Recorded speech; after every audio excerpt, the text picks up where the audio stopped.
പിതാവിൻ്റെയും പുത്രൻ്റെയും പരിശുദ്ധാത്മാവിൻ്റെയും നാമത്തിൽ ആമേൻ. എൻ്റെ പ്രിയപ്പെട്ടവർ, ഇന്ന് മെയ് 29 വെള്ളിയാഴ്ച. അമ്മേ പരിശുദ്ധ അമ്മേ, അമ്മേ പരിശുദ്ധമേ, ദൈവമാതാവേ, കൃപാസനത്തിലൂടെ ഞങ്ങൾക്കും ഞങ്ങളുടെ ദേശത്തിനും അമ്മ മധ്യസ്ഥം തേടി തന്ന എല്ലാ അനുഗ്രഹങ്ങൾക്കും കൃപകൾക്കും ഞങ്ങളിപ്പോൾ ഹൃദയം നിറഞ്ഞ നന്ദി പറയുന്നു.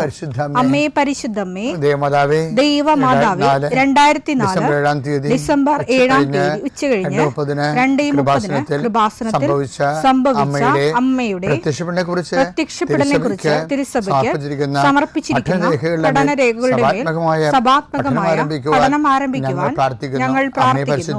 അമ്മേ പരിശുദ്ധമേ, ഭൂസ്വർലോകങ്ങളുടെ രാജ്ഞിയായ അങ്ങേയ്ക്ക് ഭൗമസംരക്ഷണത്തിനായി പ്രപഞ്ചപ്രകൃതിയെ തന്നെ തിരുസഭ പ്രതിഷ്ഠിക്കുവാൻ ഈ പ്രത്യക്ഷീകരണം വഴി ഇടയാക്കണമേ. പരിശുദ്ധമേ, ജപമാല മാതാവേ, സകല കൃപാസനം പ്രാർത്ഥനയോടും ചേർത്ത് ഞങ്ങളിപ്പോൾ പ്രാർത്ഥിക്കുന്ന ഈ കുടുംബത്തിന്റെ പ്രത്യേക നിയോഗം പറ മക്കളെ.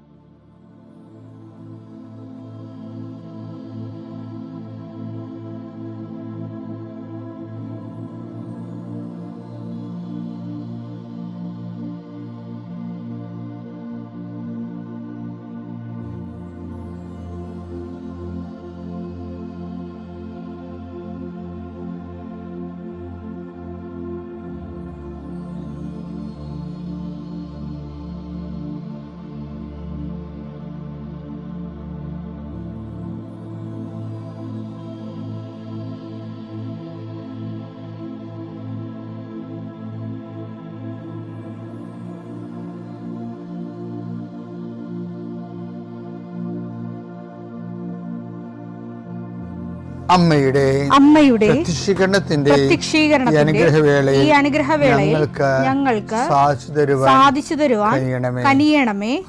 ആമേൻ. വിശ്വാസ പ്രമാണം. സർവശക്തനായ പിതാവും ആകാശത്തിന്റെയും ഭൂമിയുടെയും സൃഷ്ടാവുമായ ദൈവത്തിൽ ഞാൻ വിശ്വസിക്കുന്നു. അവിടുത്തെ ഏകപുത്രനും ഞങ്ങളുടെ കർത്താവുമായ ഈശോമിശിഹായിലും ഞാൻ വിശ്വസിക്കുന്നു.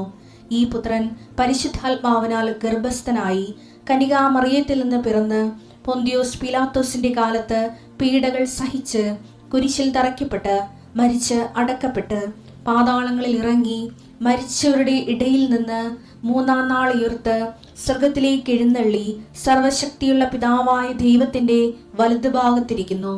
അവിടെ നിന്ന് ജീവിക്കുന്നവരെയും മരിച്ചവരെയും വിധിക്കുവാൻ വരുമെന്നും ഞാൻ വിശ്വസിക്കുന്നു. പരിശുദ്ധാത്മാവിലും ഞാൻ വിശ്വസിക്കുന്നു. വിശുദ്ധ കത്തോലിക്കാ സഭയിലും പുണ്യവാന്മാരുടെ ഐക്യത്തിലും പാപങ്ങളുടെ മോചനത്തിലും ശരീരത്തിന്റെ ഉയർപ്പിലും നിത്യമായ ജീവിതത്തിലും ഞാൻ വിശ്വസിക്കുന്നു. ആമേൻ. സ്വർഗ്ഗസ്ഥനായ ഞങ്ങളുടെ പിതാവേ, അങ്ങയുടെ നാമം പൂജിതമാകണമേ. അങ്ങയുടെ രാജ്യം വരണമേ. അങ്ങയുടെ തിരുമനസ് സ്വർഗത്തിലെ പോലെ ഭൂമിയിലും ആകണമേ. അന്നു വേണ്ടുന്ന ആഹാരം ഇന്ന് ഞങ്ങൾക്ക് തരണമേ. ഞങ്ങളോട് തെറ്റ് ചെയ്യുന്നവരോട് ഞങ്ങൾ ക്ഷമിക്കുന്നത് പോലെ ഞങ്ങളുടെ തെറ്റുകൾ ഞങ്ങളോടും ക്ഷമിക്കണമേ. ഞങ്ങളെ പ്രലോഭനത്തിൽ ഉൾപ്പെടുത്തരുതേ, തിന്മയിൽ ഞങ്ങൾ രക്ഷിക്കണമേ. ആമേൻ. നന്മ നിറഞ്ഞ മറിയമേ, സ്വസ്തി. കർത്താവ് അങ്ങയുടെ കൂടെ സ്ത്രീകളിൽ അങ്ങ് അനുഗ്രഹിക്കപ്പെട്ടവളാകുന്നു. അങ്ങയുടെ ഉദരത്തിൻ ഫലമായി ഈശോ അനുഗ്രഹിക്കപ്പെട്ടവനാകുന്നു. പരിശുദ്ധ മറിയമേ, തമ്പുരാന്റെ അമ്മേ, പാപികളായ ഞങ്ങൾക്ക് വേണ്ടി ഇപ്പോഴും ഞങ്ങളുടെ മരണസമയത്തും തമ്പുരാനോട് അപേക്ഷിക്കണമേ. ആമേൻ. കർത്താവേ, നിന്റെ ഉന്നതമായ നാമത്തിന് സ്തോത്രം ചെയ്യും. കർത്താവേ, നിന്റെ വിശുദ്ധ പൗരോഹിത്യത്തെ മഹത്വപ്പെടുത്തണമേ. കർത്താവെ, സഭയിലുള്ള സാന്നിധ്യം പ്രകടമാക്കണം. 40 വർഷം ഞാൻ അർപ്പിച്ച കൃപാന്റെ യുഗതിയാണ്. കൃപാസ്ഥാനത്താറെ ജീവനോടെ പ്രത്യക്ഷപ്പെട്ട മാതാവിന്റെ മാധ്യസ്ഥ. കർത്താവെ, അപചാരിതവും ആകസ്മികമായ അപകടങ്ങൾ, തൊഴിലുമായി ബന്ധപ്പെട്ട് വരുന്ന അപകടങ്ങൾ, അതെല്ലാം അങ്ങയുടെ മക്കളെ അങ്ങ് പരിപൂർണമായി സംരക്ഷിക്കണമെന്ന് യേശുനാമത്തിൽ പ്രാർത്ഥിക്കുന്നു. കർത്താവെ, അന്ധന് കാഴ്ച നൽകിയവനെ, ചെകിടിന് കേട് നൽകിയവനെ, ഊമന് സംഭാഷണ ശക്തി നൽകുവനെ, ബഹുരോഗ്യസ്യപ്പെടുത്തിയവനെ, തളർവാരോഗ്യസ്യപ്പെടുത്തിയവനെ, മരിച്ചവനെ ഉയർപ്പിച്ചവനെ, കർത്താവേ, നിന്റെ തിരുനാമം സ്തുതി പറയുന്നു. ഈ പ്രാർത്ഥന ചെല്ലുന്ന ഇടങ്ങളിലെല്ലാവരും രോഗികൾ കർത്താവിൻ്റെ നാമത്തിൽ ആശ്വസിക്കുകയും സൗഖ്യമാകുകയും ചെയ്യട്ടെ. കർത്താവെ, സമാധാനമില്ലാത്ത കുടുംബങ്ങൾ, ഭാര്യ ഭർത്താക്കന്മാർ അകന്ന് താമസിക്കുന്നവർ, കർത്താവെ, പരസ്പര സ്നേഹമില്ലാതെ കഴിയുന്നവരെ, ജീവിതം തന്നെ ഭാരമായി തോന്നുന്നവർ, മനസ്സിന് നിരാശ ജീവിക്കുന്നവർ, തൊഴിൽഭാരമില്ലാത്തവർ, തൊഴിൽഭാരത്തോടെ ജീവിക്കുന്നവർ, കർത്താവെ ഒരു തീരുമാനമെടുക്കാൻ പറ്റാത്തവർ, അവർക്ക് ഇന്ന് 12 മണിക്കൂറിൽ തീരുമാനമെടുക്കാൻ കർത്താവിൻ്റെ നാമത്തിൽ ഞാൻ അവരെ ആശീർവദിക്കുന്നു. കർത്താവെ ജീവിത മാർഗങ്ങൾ അറ്റുപോയവർ, മുട്ടിപ്പോയവർ, സാമ്പത്തിക ബാധ്യതകളായും ജീവനടപടികളായും ഭീഷണിയുമായ സാഹചര്യം ജീവിക്കുന്നവർ, കർത്താവെ മക്കളില്ലാത്തവർ, കർത്താവെ ഓരോരോ കാര്യങ്ങൾക്ക് വേണ്ടി ആ ലക്ഷ്യം നേടാൻ വേണ്ടി രാത്രിയും പകലും പ്രാർത്ഥിച്ചും ഉടമ്പടി ചെയ്തും ഉടമ്പടി കാര്യങ്ങൾ നിർവഹിച്ചുമൊക്കെ ജീവിച്ചു പോകുന്നവർ, കർത്താവെ അവരെല്ലാം ആശീർവദിക്കണം പ്രാർത്ഥിക്കുന്നു. എൻ്റെ കർത്താവിൻ്റെ ഉന്നതമായ നാമത്തിൽ സഭയുടെ അധികാരത്തിൽ കുരിശിൻ്റെ അടയാളത്തിൽ യാത്രക്കാരെ ആശീർവദിക്കുന്നു, ഇൻ്റർവ്യൂ ഉള്ളവരെ ആശീർവദിക്കുന്നു, പരീക്ഷക്കാരെ ആശീർവദിക്കുന്നു, പരീക്ഷ റിസൾട്ട് പ്രതീക്ഷിക്കുന്നവരെ ആശീർവദിക്കുന്നു. ഉന്നതമായ റിസൾട്ടിനാൽ കർത്താവ് നിന്നെ ആശീർവദിക്കട്ടെ, നിന്നെ അനുഗ്രഹിക്കട്ടെ. ഉപരി പഠനത്തിനും ഉപരി ജോലിക്കും ഉപരി യാത്രയ്ക്കും വേണ്ടിയുള്ള എല്ലാ അനുഗ്രഹങ്ങളും കർത്താവ് നിന്നെ വർഷിക്കട്ടെ. നിത്യം പിതാവും പുത്രനും പരിശുദ്ധാത്മാവായ സർവീശ്വര എന്നേക്കും ആമേൻ. നമ്മൾ ഇന്ന് നോക്കുന്ന വചനം എന്ന് പറയുന്നത്, അവിടുന്ന് നിന്നെ കൈപിടിച്ച് നടത്തും. യെശയ്യാ 42:6. ഞാനാണ് കർത്താവ്, ഞാനാണ് കർത്താവ്, ഞാൻ നിന്നെ നീതി സ്ഥാപിക്കാൻ വിളിച്ചു, ഞാൻ നിന്നെ നീതി സ്ഥാപിക്കാൻ വിളിച്ചു, ഞാൻ നിന്നെ കൈക്ക് പിടിച്ച് നടത്തി സംരക്ഷിച്ചു. കൈക്ക് പിടിച്ച് നടത്തി സംരക്ഷിച്ചു. എൻ്റെ പ്രിയപ്പെട്ടവരെ, എന്താ പ്രശ്നം വെച്ച് കഴിഞ്ഞാൽ, ദൈവം പറയുന്നത് എല്ലാം കറക്റ്റാണ്. എല്ലാ കാര്യങ്ങളും ദൈവം ചെയ്യുമെന്നാണ് പറയണത്. നമ്മളായിട്ട് ചെയ്യാൻ നിൽക്കണ്ട. നീ എൻ്റെ മുമ്പാകെ ഉണ്ടാകണം, വിശുദ്ധി പാലിക്കണമെന്ന്. ഇപ്പം ഉൽപ്പത്തി 17:1 എപ്പോഴും നമ്മൾ പറയത്തില്ലേ, നീ എൻ്റെ മുമ്പാകെ ഉണ്ടാകണം, വിശുദ്ധി പാലിക്കണം, വിശുദ്ധനായിരിക്കണം. അപ്പോൾ അത് ഈ കൈക്ക് പിടിച്ച് നടത്തുമെന്ന് തമ്മിൽ വ്യത്യാസമുണ്ട്. ദൈവം നമ്മുടെ കൈയെ പിടിക്കുമ്പോൾ നമ്മുടെ കൈ രക്തപങ്കിലമായിരിക്കരുത്. ദൈവത്തിന് കയറി പിടിക്കാൻ പറ്റിയ കൈ ആയിരിക്കണം. ദൈവം കൈക്ക് പിടിച്ച് നടത്തും, പക്ഷെ അതിൻ്റെ അകത്ത് വരുന്ന പ്രീസപ്പോസിഷൻ എന്താണ്, നമ്മുടെ കൈകൾ ദൈവത്തിന് കയറി പിടിക്കാൻ പറ്റിയതായിരിക്കണം. അതുകൊണ്ടാണ് ഉടമ്പടിയിൽ ചെയ്ത എബ്രാഹത്തിനോട് ദൈവം പറയണത്, നീ വാഗ്ദാനം നടക്കുക നിനക്ക് തരും, അത് എൻ്റെ പരിധിപ്പെട്ട കാര്യങ്ങളാണ്. നിൻ്റെ പരിധിപ്പെട്ട കാര്യമുണ്ട്, എന്താണ്, നീ എൻ്റെ മുമ്പാകെ ഉണ്ടാകണം, വിശുദ്ധി പാലിക്കണമെന്നൊക്കെ പറയും. അപ്പം അതിനകത്ത് വരുന്ന വിഷയം വെച്ചാൽ, ഞാൻ നിന്നെ കൈക്ക് പിടിച്ച് നടത്തുമെന്ന് പറഞ്ഞാൽ, നീ എൻ്റെ കൈ രക്തപങ്കിലുമാണെങ്കിൽ എങ്ങനെ ദൈവം കയറി പിടിക്കാൻ പറ്റത്തില്ല. അപ്പം നമ്മൾ ദൈവത്തിൻ്റെ കൂടെ ദൈവം നമ്മുടെ കൈക്ക് പിടിക്കാൻ പറ്റുന്ന രീതിയിൽ ഒരു പരുവപ്പെടലുണ്ട്. ദൈവത്തിൻ്റെ വചനങ്ങൾക്കൊക്കെ വിധേയപ്പെട്ട്. ഇപ്പം പണ്ടേ ഞാനൊരു അച്ഛനെ പരിചയപ്പെട്ടു. അച്ഛൻ്റെ മേടിൽ ചെന്നപ്പോൾ അച്ഛനെ വിളിപ്പിച്ചതാണ്. കാര്യം വെച്ചാൽ പണ്ടത്തെ കൃപാസനം പത്രമുണ്ടേ, 2001 അത് 4 പേജേ ഉള്ളു. അപ്പം അതിനകത്ത് അന്നിരുന്നൊരു ബ്രദറാണ് ചെയ്തുകൊണ്ടിരുന്നത്. അപ്പോൾ പെന്തക്കോസ്ത ദിവസം വന്നപ്പോൾ ഞാനൊരിടത്ത് പ്രസംഗിച്ചുകൊണ്ട് നിൽക്കുകയാണ്, ഞാനവിടെ ഇരിക്കുകയാണ് എന്തുവാണ്. അപ്പം ഒരു പ്രാവ്, കമ്പ്യൂട്ടറിൽ നിന്നൊരു പ്രാവ് എടുത്തിട്ട് ഈ ബ്രദർ എൻ്റെ തലയുടെ മുകളിൽ പ്രാവിനെ കാണിച്ച ചിത്രം കൃപാസനത്തിൻ്റെ ഫ്രണ്ട് പേജിൽ വിട്ട്. ബ്രദർ ഒരു ആർട്ട് വർക്ക് ചെയ്തതാണ്. ഈ അച്ഛനെ കൊണ്ടുപിരികി എന്നെ വിളിച്ച്. എന്നിട്ട് ഞാൻ പറഞ്ഞു, ഇതെന്താ നീ ആൾക്കാരുടെ മുമ്പിൽ ഇങ്ങനെ ദൈവത്തെയും കളിക്കുകയാണെന്നൊക്കെ ചോദിച്ചു. ഞാനൊന്നും മിണ്ടിയില്ല. സാറിന് ഇങ്ങനെ അവരവരുടെ വ്യൂസ് പറയുമ്പോൾ എന്തുമാത്രം വിമർശനങ്ങളിലൂടെയാണ് നമ്മൾ വന്നത്. എപ്പോഴും ഞാനൊരു നിലപാടെടുക്കത്തുള്ളൂ. വെറുതെ ആവശ്യമില്ലാതെ എനർജി ഒന്നും ഇങ്ങനെയുള്ള കളയത്തില്ല. അപ്പം ഞാൻ അച്ഛനോട് പറഞ്ഞു, അച്ഛൻ ഞാനത് അറിഞ്ഞിട്ടില്ല കേട്ടാ, അത് ഈ ഓഫീസിൽ ചെയ്യണ കാര്യങ്ങളൊക്കെയാണ് ഇത്, അങ്ങനെ അവർ ചിന്തിച്ച് കാണുകയില്ല, പ്രാർത്ഥനാപൂർവമായിട്ടുള്ള ഒരു കാര്യമായിട്ട് അച്ഛൻ എടുത്താൽ മതി എന്നൊക്കെ പറഞ്ഞ്. അപ്പോൾ ഞാൻ നോക്കിയപ്പോൾ അച്ഛന് മേച്ചപ്പുറത്ത് ഒരു സാധനം ഇവിടെ എഴുതി വെച്ചിട്ടുണ്ട്. എന്താണെന്നറിയാമോ, ഇവിടെ ഇങ്ങനെ, അതാണ് എഴുതി വെച്ചിരിക്കുന്നത്. അപ്പോൾ അത് ഞാനെങ്ങനെ അറിയാത്ത, ഞാനത് വായിച്ചിട്ടുള്ളതാണ്. അപ്പോൾ ഈ അച്ഛനിരുന്ന വേറൊരു പള്ളി ഞാൻ അതിനുശേഷം എനിക്ക് പാരിഷ് പ്രീസ്റ്റായി. അപ്പോൾ ആ പള്ളിയിൽ നടത്തണം ഈ അച്ഛനായിരുന്നു. അപ്പോൾ അവിടെ ചെല്ലുമ്പോൾ ഈ അച്ഛനെക്കുറിച്ച് ഭയങ്കര വിമർശനമാണ്. ആ അച്ഛനടുത്ത് ഞങ്ങൾ കല്യാണത്തിന് പോകുമ്പോഴാ, വേദപാഠത്തിന് പോകുമ്പോഴാ, കണക്ക് തീർക്കാൻ പോകുമ്പോഴാ, അങ്ങനെ പള്ളി പണിയിരിക്കും, ഇഷ്ടികയും അതുപോലെ തന്നെ സിമെൻറ്റൊക്കെ കോരിക്കൊണ്ട് ആത്മാർത്ഥമായിട്ട് കഷ്ടപ്പെടുന്ന അച്ഛനാണേ. പക്ഷേ അത് പള്ളി പണിയാനൊക്കെ പുള്ളി തന്നെ കൂടും. അങ്ങനെ കുറേ നല്ല സ്വഭാവങ്ങളൊക്കെ ഉള്ള ആളാണ്. പക്ഷേ നമുക്കറിയാമല്ലോ, പൗരോഹിത്യം എന്ന് പറയുന്നത് സിമൻറ്റ് കുഴക്കാൻ വേണ്ടിയുള്ള അല്ലല്ലേ മാത്രമല്ല, അതുകൊണ്ട് വേണമെങ്കിൽ ഒരു രസത്തിനെ കൂടാമെന്നല്ലാതെ അത് മെയിനല്ല. അതിൻ്റെ അകത്ത് കർത്താവ് നമ്മളെ സിമൻറ്റ് കുഴക്കാൻ വിളിച്ചല്ലല്ലോ. അപ്പോൾ എല്ലാത്തിനൊക്കെ ഓരോ ലക്ഷ്യങ്ങളില്ലേ. ഈ ആൾക്കാർ വരുമ്പോൾ ഇവർ ആട്ടി ഓടിക്കും എന്ന് പറയും. വൈകുന്നേരം വരാൻ പറയും, ഇങ്ങനെ പണി തീരുമ്പോൾ വരാൻ പറയും. അപ്പോൾ അവർക്ക് ചിലപ്പോൾ ഒക്കത്തില്ല, പിന്നെ ഭയങ്കര ഇഷ്യൂ ആകും. ഇങ്ങനെ വെറുതെ ഇറിറ്റേഷൻസ് ഉണ്ടാക്കും. അപ്പോൾ എന്താ പ്രശ്നം, ചിലർക്ക് ഒരു നിലപാടാണ്, അവരുടെ ഒരു പ്രയോറിറ്റി കഴിഞ്ഞിട്ട് മാത്രമേ ഇവിടെ ഇങ്ങനെയൊക്കെ ചെയ്യാൻ പറ്റത്തുള്ളൂ. മനസ്സുണ്ടെങ്കിൽ സ്വീകരിച്ചാൽ മതി എന്നുള്ള രീതിക്കല്ലേ. ഇങ്ങനെ ദൈവത്തിനടുത്ത് പറ്റത്തില്ല. ഞാനിങ്ങനെ എന്ത് വചനമായാലും ശരി, ഞാനിങ്ങനെ പോകത്തുള്ളൂ എന്ന് പറയാൻ പറ്റത്തില്ല. ഉടമ്പടി ചില അണ്ണന്മാർക്ക് പറ്റിയിരിക്കണതാണ്.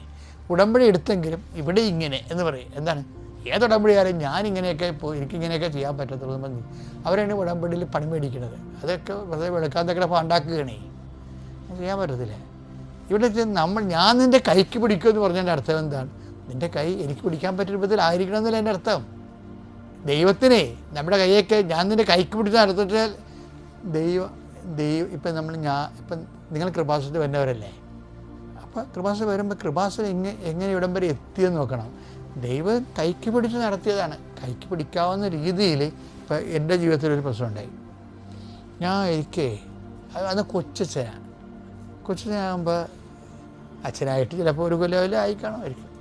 അപ്പോൾ വീട്ടിൽ നിന്ന് എൻ്റെ പെങ്ങൾ വിളിച്ച് അമ്മയുടെ നില പരുവക്കേടാണെന്ന് പറഞ്ഞു.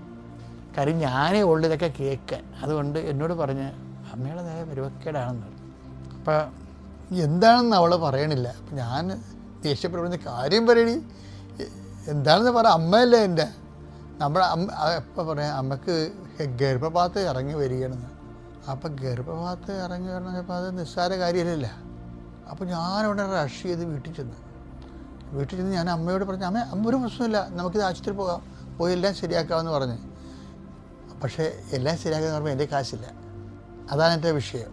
കാര്യം ഇതൊക്കെ തിരിച്ചു കൊണ്ടുവരണമെങ്കിൽ നല്ല പൈസ വേണം, കുറേ പത്യങ്ങൾ വേണം, 90 ദിവസത്തെ വരെ പത്യമൊക്കെ വേണം, ശ്രദ്ധ വേണം. എനിക്ക് കാശില്ല. കാശില്ലേന്ന് ചോദിച്ചാൽ കാശുണ്ട്. എന്ന് വെച്ച് കഴിഞ്ഞാൽ പിതാവ് എനിക്ക് വണ്ടി വാങ്ങിക്കാൻ കാശ് തന്നായിരുന്നു. ഈ പഴയ ചെറിയ സ്കൂട്ടർ മേടിക്കാൻ വേണ്ടി രൂപത്തിൽ നിന്ന് ഞാൻ പിതാവിനോട് ചോദിച്ചിട്ട് തന്നാണ്. എന്താ വെച്ചാൽ എനിക്ക് 3 പള്ളി ഉണ്ടായിരുന്നു അന്ന്. അപ്പോൾ ഓരോ പള്ളിയും 10 കിലോമീറ്റർ 8 കിലോമീറ്ററൊക്കെ അകലെയായിരുന്നു. ഇപ്പോൾ ഇടവക പള്ളിയിൽ നിന്ന് ഞാനൊക്കെ പള്ളിയിൽ പോകണം. ഇപ്പം ഞാനൊരു BSS സൈക്കിളിനാണ് പോയിക്കൊണ്ടിരുന്നത്.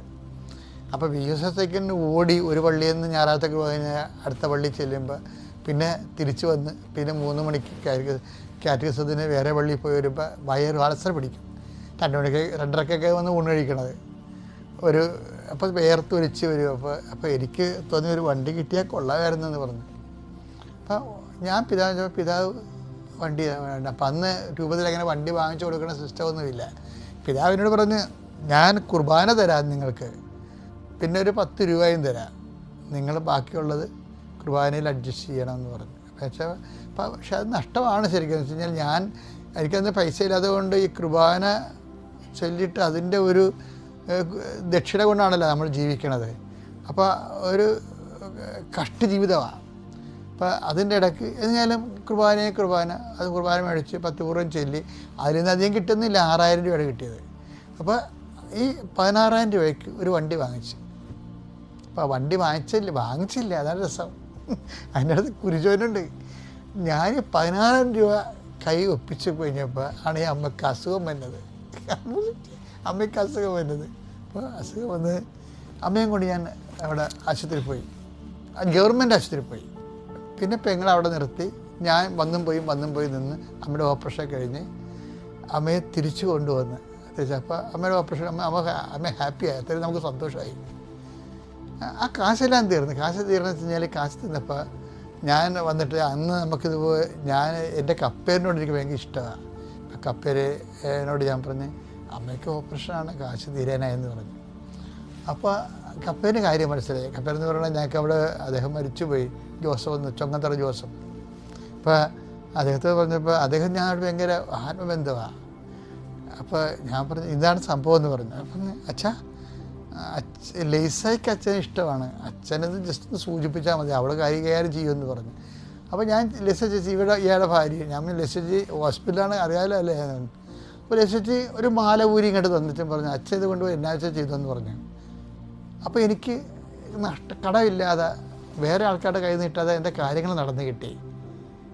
ഞാൻ അമ്മയെ ആശുപത്രിയിൽ നിന്ന് കൊണ്ടുവന്ന് പിന്നെ ഇവിടെ. പക്ഷേ എന്താ പ്രശ്നം വെച്ച് കഴിഞ്ഞാൽ അതിൽ നിന്നും പിതാവിന് അന്നത്തെ ബിഷപ്പിന് ഇതൊന്നും അറിയപ്പെട്ടില്ല. ഞാൻ അമ്മയെ ആശുപത്രി കൊണ്ടുവന്ന് സന്തോഷത്തിന് ഇരിക്കുക. അമ്മ ഇനി ഭക്ഷണമൊക്കെ കഴിച്ച് ഉറങ്ങി അമ്മ സന്തോഷമായിരിക്കുമല്ല, വലിയ എന്തോ ആശ്വാസമല്ലേ. പക്ഷേ പെട്ടെന്ന് പിതാവ് 2 ദിവസം കഴിഞ്ഞപ്പോൾ എന്നെ വിളിച്ചു നിങ്ങൾ അപ്പോൾ ഇവിടുന്ന് എന്നെ ഇടവകയിൽ നിന്ന് കുറച്ചുകൂടി സഹായിച്ചായിരുന്നു. എന്ന് വെച്ച് കഴിഞ്ഞാൽ അങ്ങനെ എല്ലാ സഹായങ്ങളും ഉണ്ടാവേ ഇടവകയ്ക്ക് ഇരിക്കുമ്പോൾ. ഇങ്ങനൊരു വണ്ടി പിടിക്കാൻ കൊടുത്ത കാശിന് വീട്ടിൽ കൊണ്ടു കൊടുത്തെന്ന് പറഞ്ഞുകൊണ്ട് ഭയങ്കര ആക്ഷേപം. ഇടവകയിൽ നിന്ന് ആരോഗ്യ രഹസ്യത്തിന് ബിഷപ്പ് ഹൗസ് വിളിച്ച് പറഞ്ഞതാണ്. ഞാൻ പേടിച്ച് ഇങ്ങനെ ബിഷപ്പ് ഹൗസ് ചോദിച്ചു പറഞ്ഞു. അപ്പോൾ അച്ഛൻ വണ്ടി വാങ്ങിച്ചാന്ന് ചോദിച്ചു. വണ്ടി വാങ്ങിച്ചത് ഞാൻ പറഞ്ഞു പിതാവേ ഇങ്ങനൊരു സംഭവം ഉണ്ടായി. അപ്പോൾ ആൾക്കാർ അങ്ങനെയൊന്നും അല്ലല്ലോ പറഞ്ഞു, അച്ഛൻ വീട്ടിൻ്റെ കാശ് മുടക്കിയെന്നല്ല പറയണമെന്ന്. എൻ്റെ അടുത്ത് പിതാവ് ക്ഷോഭിച്ചു. ഞാൻ ക്ഷോഭിച്ചില്ല, കാര്യം പിതാവ് ക്ഷോഭിക്കേണ്ടതാണ് ശരിക്കും. അത് കാരണം ക്ഷോഭിക്കാനുള്ള വകുപ്പ് അതിനകത്തുണ്ട്. പക്ഷേ ഇതാണ് എൻ്റെ അവസ്ഥ. പക്ഷെ എന്നാലും ഈ ലേസ ചേച്ചി തന്ന കാശും എല്ലാം കൂടി എടുത്തിട്ട് കുറച്ച് കടമൊക്കെ വാങ്ങിച്ചിട്ട് 16,000 രൂപ ഒപ്പിച്ച് ഞാനൊരു വണ്ടി വാങ്ങിച്ചു. വണ്ടി വാങ്ങിച്ചെന്ന് പറയുമ്പോൾ എന്താ വെച്ച് കഴിഞ്ഞാൽ പഴയ ഇപ്പോൾ കേട്ടച്ചിരി ഒരു M80 ആണ്. ആ വണ്ടിയാണ് പിന്നീട് മീൻ ലോഡ് വണ്ടിയായിട്ട് കേരളം മുഴുവനും കറങ്ങിയത്. പിന്നീട് ഞാൻ മേടിക്കുമ്പോൾ അത് വണ്ടിക്ക് മീൻ വണ്ടിയൊന്നും അല്ലായിരുന്നു, നല്ല വണ്ടിയായിരുന്നു. 86 വണ്ടി ഇറങ്ങണത്, നല്ലവണ്ണം പുള്ളിങ്ങൊക്കെ ഉള്ള വണ്ടിയായിരുന്നു. പക്ഷേ വണ്ടി വാങ്ങിച്ച് ഞാൻ വണ്ടി ഒന്ന് ഓടിച്ചൊക്കെ നോക്കണ സമയത്ത് പിന്നെയും ബിഷപ്പ് വിളിച്ച് എന്താ പറയണത്, നിങ്ങൾക്ക് ട്രാൻസ്ഫറാണ്, ആ വണ്ടി അവിടെ വെച്ചിട്ട് ട്രാൻസ്ഫർ കിട്ടുന്ന പള്ളിക്ക് പോകുമ്പോൾ ആ വണ്ടി പള്ളിക്ക് വേണ്ടിയാണ് വാങ്ങിച്ചിരിക്കണമെന്ന് പറഞ്ഞു. പള്ളിക്ക് വേണ്ടി, അല്ല അച്ഛന് സ്വന്തമായിട്ട് വാങ്ങിച്ചിരിക്കണമല്ലെന്ന് പറഞ്ഞു. ഇതിൻ്റെ അകത്തൊരു പ്രശ്നമുണ്ട്. എന്താ പ്രശ്നം? ഇതിൻ്റെ അകത്ത് കുർബാന ഉണ്ട് ഇല്ലേ. അപ്പോൾ എനിക്ക് വേണ്ടി ന്യായമായിട്ടും പറയാം പിതാവ് ഈ വണ്ടി കൊടുക്കത്തില്ല. കാരണം എന്താണ്, ഇതിൽ ഞാൻ കുർബാന ചൊല്ലിയ എൻ്റെ സ്വകാര്യമായ സമ്പത്തിൻ്റെ അത് ഇൻവെസ്റ്റ് ചെയ്തിട്ടുണ്ട്. അപ്പോൾ പകുതിയോടും 10 രൂപ പിതാവ് ഒന്നാണ്. പിതാവിന് വേണമെങ്കിൽ ആ 10 രൂപ എങ്ങനെയും ഞാൻ സംഘടിപ്പിച്ച് തരാം. അന്ന് സംഘടിപ്പിക്കാൻ പാടാണ്. അങ്ങനെ പറഞ്ഞാൽ മതിയായിരുന്നു എനിക്ക്. പക്ഷേ ഒരക്ഷരം ഞാൻ മിണ്ടിയില്ല, അവിടെ കണക്ക് പറഞ്ഞില്ല എനിക്ക്. അതായത് ഞാൻ പിതാവിന് താക്കോൽ കൊടുത്തു. താക്കോൽ വന്നച്ഛന്, ഏത് അച്ഛനാണ് വന്നത് ആ അച്ഛന് താക്കോൽ കൈമാറുമ്പോഴും ഞാൻ ഈ ചരിത്രമൊന്നും അവരോട് പറയത്തില്ല. ബിഷപ്പിനോടും ആ ചരിത്രം പറഞ്ഞില്ല. ബിഷപ്പിനോട് പറയുമ്പോൾ ബിഷപ്പ് ഓർക്കും, അയ്യോ ശരിയാണല്ലോ അച്ഛൻ ഞാൻ കുർബാന കൊടുത്തല്ലേ, അച്ഛൻ്റെ പൈസ ആണല്ലോ പകുതി ഉള്ളതെന്ന് വേണമെങ്കിൽ പിതാവിന് വേണമെങ്കിൽ. പക്ഷേ അത് ഞാൻ പിതാവിന് പറഞ്ഞില്ല. പിതാവ് വൺസ് ഇങ്ങനെ പറഞ്ഞ സ്ഥിതിക്ക് ഞാൻ ആ താക്കോൽ കൈയേൽപ്പിച്ചു കൊടുത്തു. അപ്പോൾ എന്താ വിഷയം, എനിക്ക് തോന്നുന്നത് ഇവിടം തൊട്ടാണ് കർത്താവ് എന്നെ നോട്ടപ്പുള്ളിയാക്കിയത്. ഇന്ന് നമ്മൾ കാണുന്ന കൃപാസനത്തിലൂടെ വരണത് ഇതെന്താണെന്ന് വെച്ചാൽ, ഇത് ദൈവം നമ്മുടെ കൈക്ക് പിടിക്കും. ഞാൻ നിന്നെ കൈക്ക് പിടിച്ച് നടത്തുമെന്ന് പറഞ്ഞില്ലേ, ആ ദൈവം നിന്നെ കൈക്ക് പിടിക്കുമ്പോൾ ദൈവത്തിന് പിടിക്കാൻ പറ്റിയ കൈയായിരിക്കണം. കർത്താവിന് അന്ന് മുതൽ എന്നെ നോട്ടപ്പുള്ളിയാക്കി. കാര്യം എല്ലാം ന്യായവും നീതിയും എല്ലാം വെച്ചുകൊണ്ട് ഞാൻ എൻ്റെ അമ്മയെ നോക്കി സംരക്ഷിച്ചു, ഞാൻ ഈ ഇടവകയെ സംരക്ഷിച്ചു, പിതാവിൻ്റെ വാക്ക് കേട്ട് ഞാൻ താക്കോൽ കൊടുത്തു. അപ്പോൾ ഇതെന്താ സംഭവം, അന്ന് മുതൽ നമ്മുടെ കയ്യെ പിടിക്കാൻ ദൈവത്തിന് തോന്നും. അന്ന് മുതൽ നയിക്കലാണ്, അന്ന് മുതൽ കൈ പിടിച്ച് നടത്തുന്നതാണ്. പക്ഷേ ഇത് എവിടെൻ്റെ എന്ത് സംഭവിച്ചു കഴിഞ്ഞാൽ, പരിശുദ്ധാത്മാവിന് ഇതിൻ്റെ അകത്തൊരു പ്രശ്നമുണ്ട്. പരിശുദ്ധാത്മാവിനെ കിട്ടിയാൽ പരിശുദ്ധാത്മാവ് ഇങ്ങനെയുള്ള സമയത്തൊക്കെ എന്താണ് ചെയ്യേണ്ടതെന്ന് നമുക്ക് പറഞ്ഞു തരും. അല്ല പരിശുദ്ധാത്മാവ് ഇടിച്ചതല്ലി വേണ്ടിയിട്ട് കസ്തക്ക മസ്തക്ക എന്ന് പറഞ്ഞ് വിറസൊലി താഴെ വീണമെന്നല്ല, അത് അഭ്യാസമാണ്. അതല്ല, യഥാർത്ഥ ക്രിസ്തു ചൈതന്യത്തിൽ ജീവിക്കാൻ പരിശുദ്ധാത്മാവ് നമുക്ക് സഹായകനാണ്. ഞാൻ ഇങ്ങനെ ഒരു കൃപയുടെ വഴികളിലേക്കാണ് പോകണമെന്ന് എനിക്കറിയത്തില്ലായിരുന്നു. പക്ഷേ പരിശുദ്ധാത്മാവ് ഞാൻ അറിയാതെ തന്നെ എന്നെ കൊണ്ടുപോകുന്നതാണ് ഞാൻ ഇന്ന് ധരിക്കണത്. ഇന്ന് ഞാൻ ധരിക്കണത് വേറെ കൂടി കാര്യം കൊണ്ട്. എന്താണ്, അമ്മ എല്ലാം ഹൃദയത്തിൽ സംഗ്രഹിച്ചു. അതേക്കുറിച്ച് ധ്യാനിച്ചിരുന്നൊരു മരിയൻ ആധ്യാത്മികതയില്ലേ, അതിൻ്റെയൊക്കെ ആധാരങ്ങളും അടിസ്ഥാന ശിലകളും പാകണത് ഈ കാലത്താണ്. നിങ്ങൾ ഓർത്തേക്കണം, ഒരു കാര്യം നമുക്ക് നഷ്ടം വന്നാലും നമുക്ക് അനീതിയായിട്ട് തോന്നിയാലും നിങ്ങൾ ദൈവത്തിന് കൂട്ടി ചിന്തിക്കുമ്പോൾ എല്ലാം നീതിയായിക്കോളും. ദൈവത്തിലാണ് നമ്മൾ സന്തോഷിക്കുന്നത്. പിതാവിൻ്റെയും പുത്രൻ്റെയും പരിശുദ്ധാത്മാവിൻ്റെയും നാമത്തിൽ.